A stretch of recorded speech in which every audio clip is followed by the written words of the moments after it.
Hello everyone, welcome back to my channel. In the previous class, we looked at how angles are measured using degrees. This angle would measure 30 degrees, a right angle would measure 90 degrees, a straight line 180 degrees, and one complete rotation 360 degrees. Do we have some other way in which we can measure angles such that it makes a little more sense? Yes. That brings us to the concept of radians. Most people know how to convert degrees to radians and vice versa, but it ends there.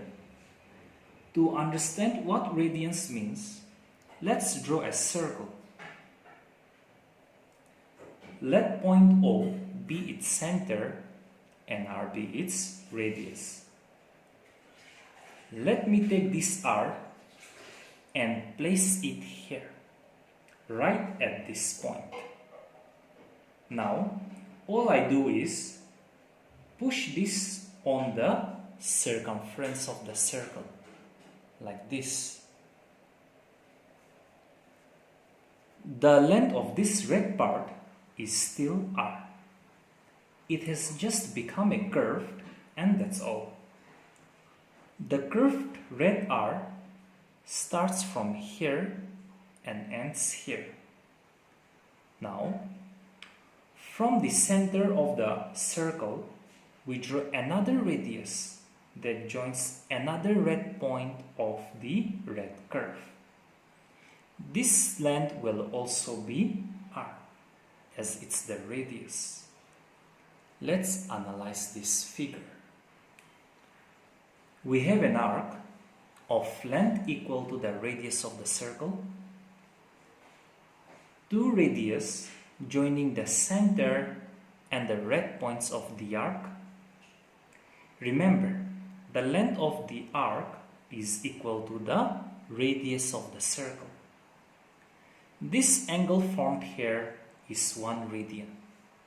That's the concept of the radians. Actually, there is radius everywhere around this angle. R, and R. And that's probably why they call it radians. According to various mathematicians, this is a more logical way to measure angles. It's because we are measuring the angle in relation to the radius of the circle. But how are radians related to degrees? What would this angle measure in degrees? If you understand the concept of radians well, then understanding the conversion between degrees and radians would be a walk in the park. What is the circumference of a circle? It's 2 pi r, where r is the radius of the circle. We are talking about the circumference, which is the entire boundary of the circle. Now, listen to the next question well. How many such arcs of length r would you need to cover the entire boundary of the circle? Let me repeat. How many such arcs of length r would you need to cover the entire circumference of the circle? The length of this arc is r, and the circumference is 2 pi r. Yes, 2 pi r means 2 pi and r.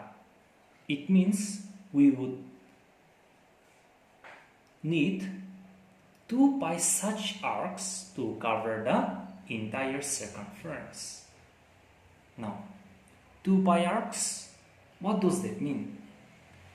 As pi is approximately equal to 3.14, we would need 6.28 arcs to cover this entire circumference.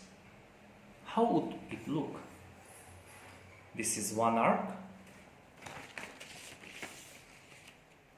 This is one arc, 2, 3, 4, 5, 6, and a little part left over, which is 0.28 arc, or we say 28% of an arc.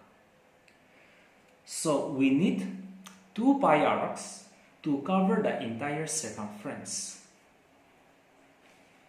And what does each arc correspond to at the center? We have seen that one arc corresponds to 1 radian at the center. It implies that to complete one full rotation, we would need 2 pi radians. And it tells us something more too. If we rotate one arm completely, then 2 pi radians will be covered at the center. But wait, hold on. We also know that one full rotation equals 360 degrees. So one full rotation means 360 degrees. Now, if we rotate one arc completely, then it covers 2 pi radians. But we also know that one full rotation is equal to 360 degrees. That means 2 pi radians must be equal to 360 degrees. That's the relation between degrees and radians. This is what we have been working towards in this video. If we understand this, we can easily derive the rest. If we divide this equation on both sides by 2, then we get 2 pi divided by 2 gives you pi, 360 divided by 2 gives you 180 degrees. And 180 degrees is half circle or a straight line. And what about the right angle? Again, if we divide this above equation by 2 on both sides, we get pi divided by 2 is equal to 180 degrees by 2, which gives you 90 degrees. So, a right angle is equivalent to pi by 2 radians.